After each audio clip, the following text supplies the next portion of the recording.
Ep119. Are these comics going to make good film and television shows? Let's find out. We got Batman Superman World's Finest. We got Ultimate Spider-Man. And we have The Fall of the Emerald City in Oz. Let's check them out right now.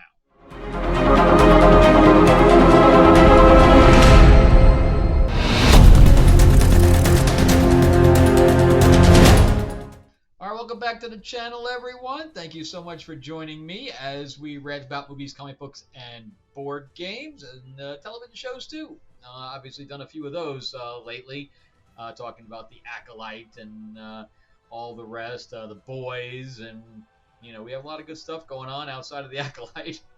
The Boys is okay; it's kind of middle of the line. So we have Acolyte that's down here, we got The Boys that's here, and then we have House of the Dragon that's up there. And I think everybody can kind of agree with that across the board. All right, so I got nothing to promote myself because the campaign ended for Mythlords today, so I won't be pressing that any longer. We are probably going to run another campaign with it. The one on Backer Kit didn't kind of do what we thought it was going to do, so we're going to we're still going to obviously make the game, but we're going to raise. Right now, we're not making any money off it. It's literally that's the money we needed just to make it. So yeah, right now we haven't made a dime off it. So we're going to do miniatures of the monsters, and we're going to pour a little bit more money into it and see if we can't go bigger on Backer Kit. And I think that we will. So anyway, look for that. So if you missed it, we are going to be launching it again on Kickstarter. It'll be a little bit of a different campaign, but for the most part, stuff that you missed in Backer Kit will be available, but it'll be available for purchase rather than free. Anyway, so let's jump into Batman and Superman World's Finest. So this has to do more with the Imp War here.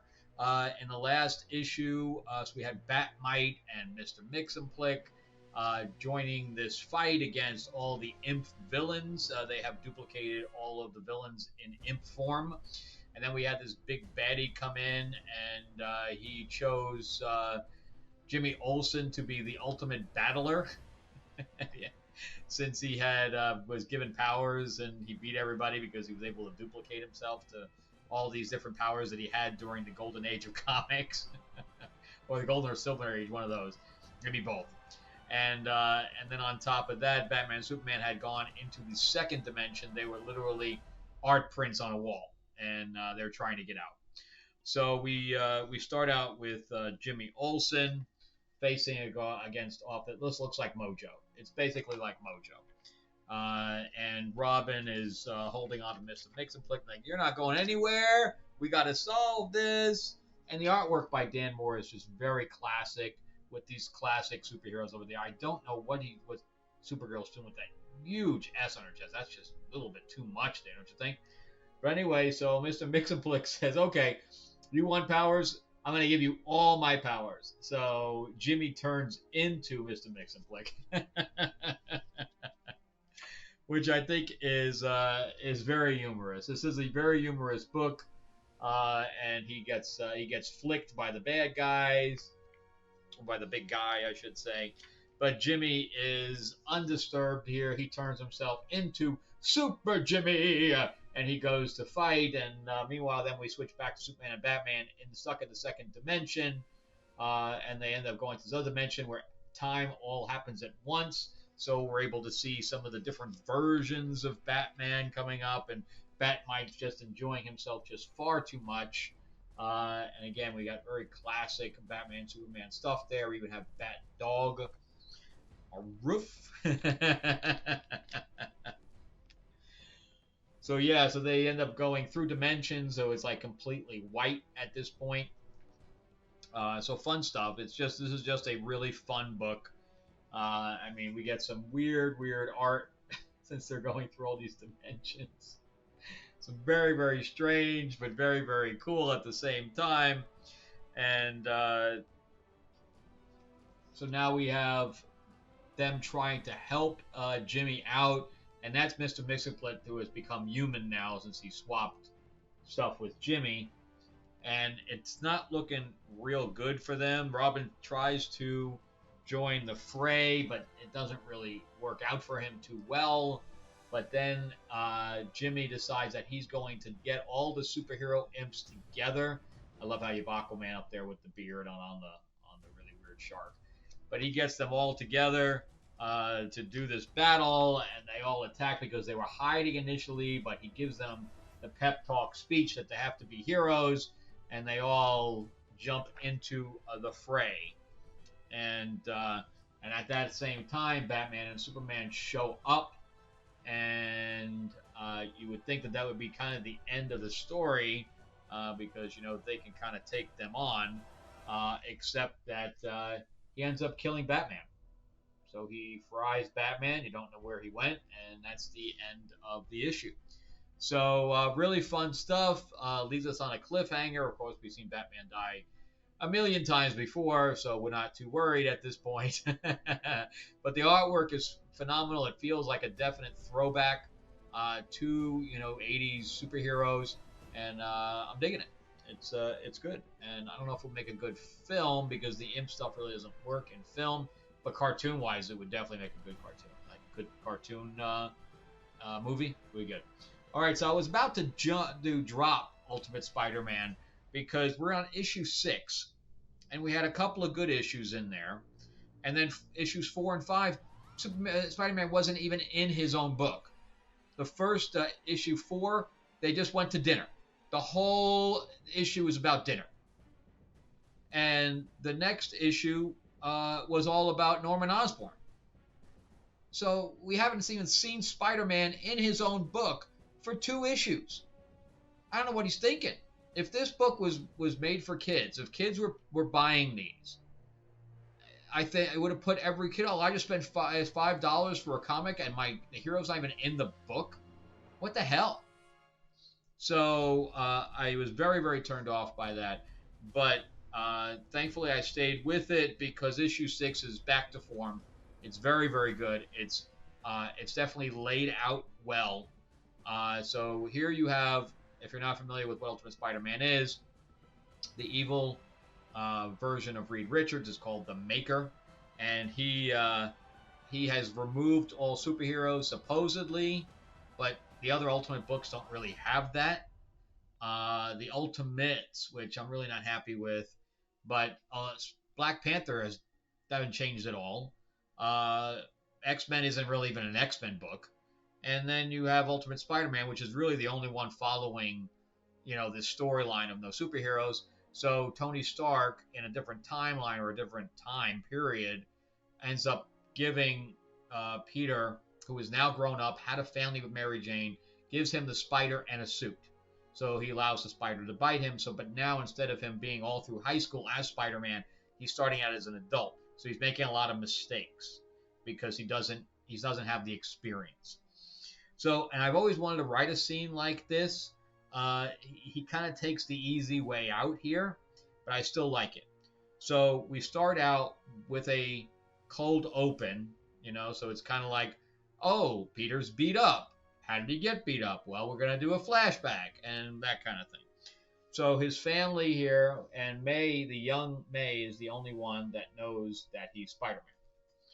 Okay, she helped him build the colors of the suit and that kind of thing, which I thought was a neat addition. But anyway, he's beat up, which means that he's now healed from the previous night, so he probably will look far worse because he has his healing factor.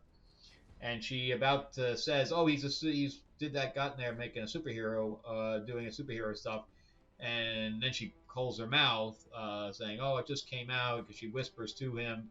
And she goes, "Oh, now I'm scared because I didn't think you were going to get hurt," which is really all really good dialogue, because that is something a child would say. I was doing a movie where I ended up getting into a fight, a physical fist fight with somebody outside of the set that was disrupting, and I literally came to blows with them, and I came back with a black eye, and the little girl that was in the film was very upset that I got hurt.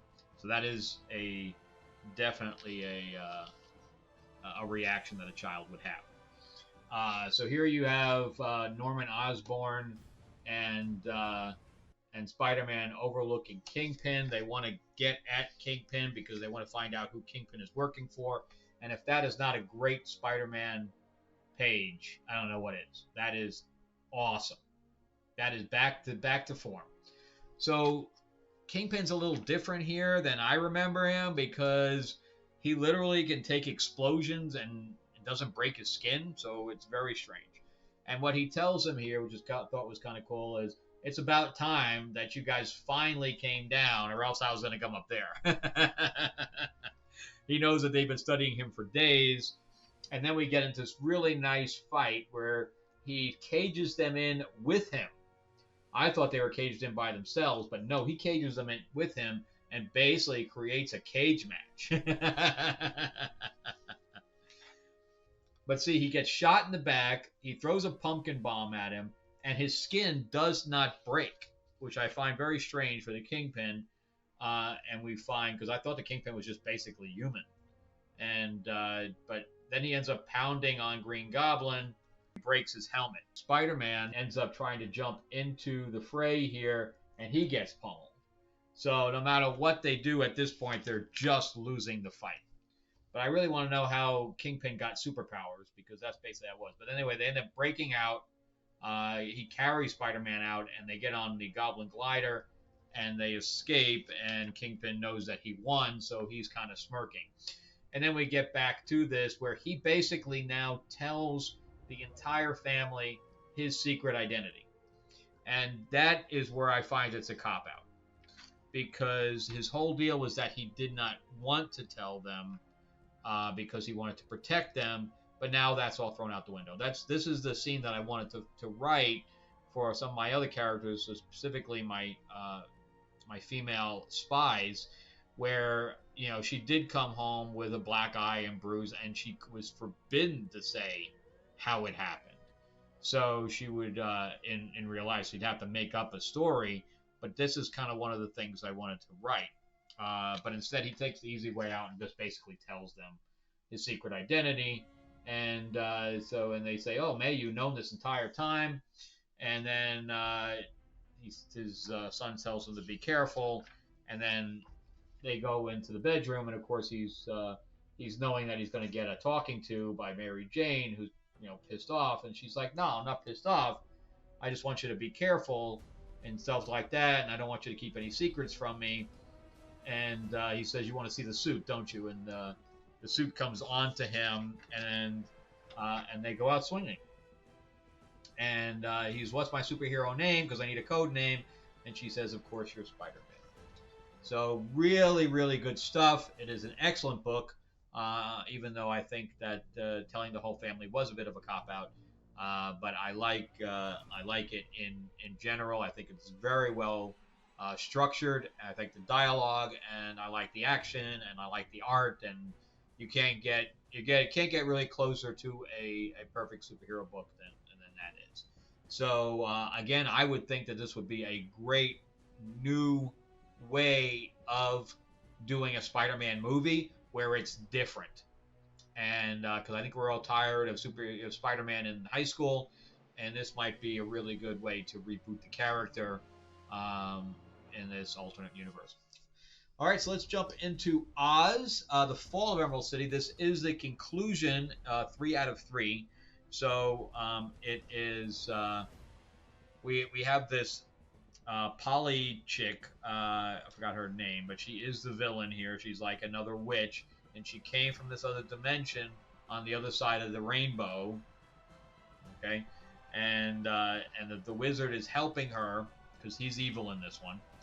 And meanwhile, all of Dorothy and the rest of the group basically got expelled from Oz, and Glinda's with them, and the Cowardly Lion, which is at a different name, but he's captured. Some people are captured and being held prisoner, torture, etc. But meanwhile, Glinda and the Tin Man and then there's other sorceress that I do not know. It's not like Ozma or anything like that. Completely different. And Dorothy go over to Rainbow to find out where she came from, so that they can send her back there. And Polychrome, that's her name, and she looks like a rainbow, and but she's evil. So anyway, they go to this thing that almost looks like a post-apocalyptic type of world, they were expecting like heaven, and instead they get this post-apocalyptic type world, which I think is interesting. So anyway, the other enchantress there is a shapeshifter, and they get to this world that, look at it, so it's like a rainbow. So yeah, you get that. So meanwhile, she questions the wizard, who tells her that he couldn't find them, and they went across to the thing, and she can't get at them, and she goes, "Don't worry, I'm going to open the rainbow up, and I'm going to send you with my shock troops, and you better not fail me." And then she questions the lion, and she gets pissed off, and I guess she tortures him because he's like, no, don't do that, I'll come with me. The troops go through the rainbow, and they are ready to fight, and they get zapped in the back, and they're like, who's zapping them? And it ends up being the wizard, who is now changing sides for this particular battle, because he doesn't like the polychrome chick either. So he's like, no, she's tearing City apart. And here's the weird part. So we already know that Glinda can levitate them and stuff like that, just like the wizard does. But they're not really trusting the wizard at this time because he just changed sides. Yet they let him levitate them without them know if he's going to literally just drop them. So I thought that was weird. It should have been Glinda doing the levitation and not the wizard. That would have made some more sense. But anyway, so they go down to the bottom of this thing, and they find out where the polychrome chick came from, and they find her cell. And they enchant the woodsman's axe, and he says, I have a plan. I am going to tell her that I captured you, but I can't bring you across. So she needs to come across here. When that happens, then we will take her and ambush her and then throw her back into captivity, which I think is a good plan, actually. I was pretty smart, I got to say. So meanwhile, here she comes. She comes down after he makes that demand of her, and they all attack her. And because she felt that she had won. Now without a fight, she creates these creatures, and she's like, I'm not going back in there. And she has a snake, and she has a four-legged like panther character that ends up going at the imprisonment tube. So and she turns herself into the shapeshifter turns herself into a flying, instead of monkey, it's a flying ape, who destroys the panther type character. So now it's only the snake, which is now destroyed, and we have this other big white creature, and that is Toto, by the way, the wolf, who then helps the wizard, and he scratches the thing's neck there, and the Tin Man comes up behind him and cuts the other guy in half. And she's like, nope, I will not be defeated. And why she doesn't go back across the rainbow at this point, I do not know. They throw her back into the cell, and this new dimension takes on a more of an enlightenment.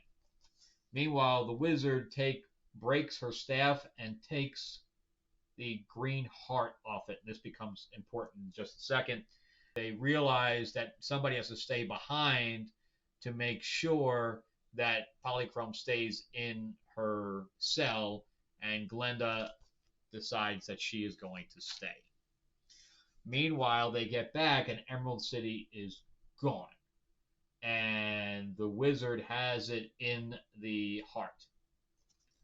So, yeah, fun stuff, man. Fun stuff. I'm not sure I like some of the stuff, like the Tin Man's look, and making Toto into a wolf, and there's some stuff I don't like, but a lot of the stuff I do. I thought this battle was pretty good. I thought it was pretty smart on their part, and so to wrap up, yeah, I'd like it to go a little bit back to the original look and feel of some of this, but overall, I like what they do, what Xenoscope does with some of the stories. Ultimate Spider-Man, yeah, this issue was really, really good. I can't recommend that one enough, and yeah, it would make a good film. This would make a good animated film. So far, I'm waiting to see how this wraps up, but it's been good so far as well. All right, so thank you guys so much for spending time with me. I really appreciate it. Give me a like, give me a subscribe if you can, ring that bell, ding ding, give me a thumbs up, write a comment. What do you guys What are you guys collecting? Do you agree with how I felt about these comics? Any kind of interaction really helps the channel. And I will see you guys on the next one. And remember to check out some of my other videos as well. And I just, like I said, I just did the bike riders too. So I just did 4 videos on film and television. All right. Again, thanks for having a great weekend, and I'll see you guys then.